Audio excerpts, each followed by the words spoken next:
Now let's take this C7 shape again, but what I'm going to do is I'm going to take this same shape and I'm going to move it down one string. So I'm going to move all my fingers down one string, and now I get a completely different chord. And this is a 6th chord. Now before we were finding our chord name on the A string, but when I'm playing this chord, I'm not going to be playing this E or this A string because I'm not holding them down.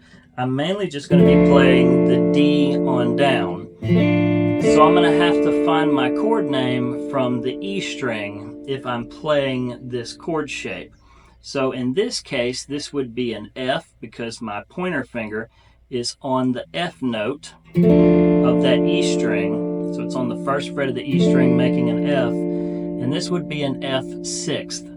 So a way that I would use this chord, let's say that I was in the key of E and I wanted to go to my 5 chord. I wanted to go to my B chord, but I want to play a B6th instead. So I need to find my B note, and I just happen to know that my B note is my 7th fret on my E string.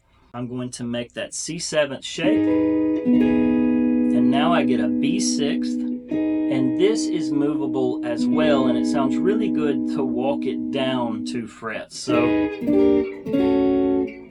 I'm just walking 1 fret at a time, so chromatically down, and then resolving back to my E chord. So this is something that, I first heard in Johnny Rivers' Memphis, Tennessee. In the solo of the song, he is just playing this chord, so he's doing something like this.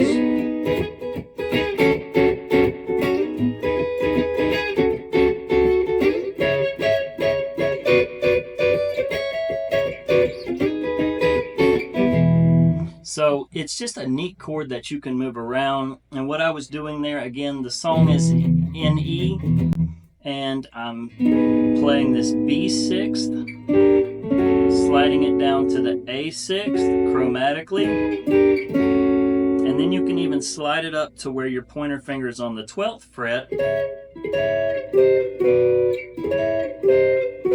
Again, walking that down chromatically, back to my B6th. Now, that's not the only use that you can find for this particular chord. For example, let's just say I was in the key of G. I'm playing a waltz rhythm. And here I'm going up to my D6th, so finding my D note, which is the 10th fret on the E string, playing that C7th shape from there, which makes a D6th, walking it down to a C6th, and then resolving to a G. So you can see where this can be useful. And I even use this, like let's go back to E.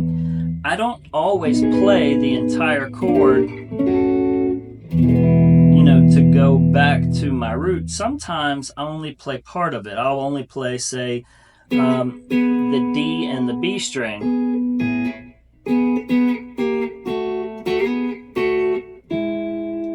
Which is part of your 6ths and 6ths. That's a hard one to say.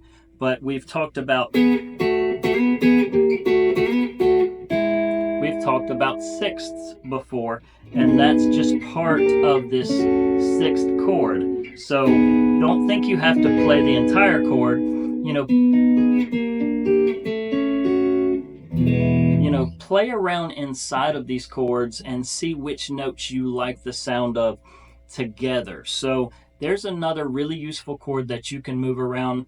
I especially use this, now like I said, Johnny Rivers used this in a in a faster, more blues type song, but I especially use this in slower songs,